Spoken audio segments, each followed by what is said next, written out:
2005 Chevy 2500, crank no start.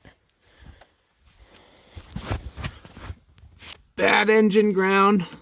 Ran a new wire right up to the battery just to verify repair. Start it. Yep. Shut it down. Shut it down. Obviously, you're going to clean that up and make a new engine ground, but it's fixed.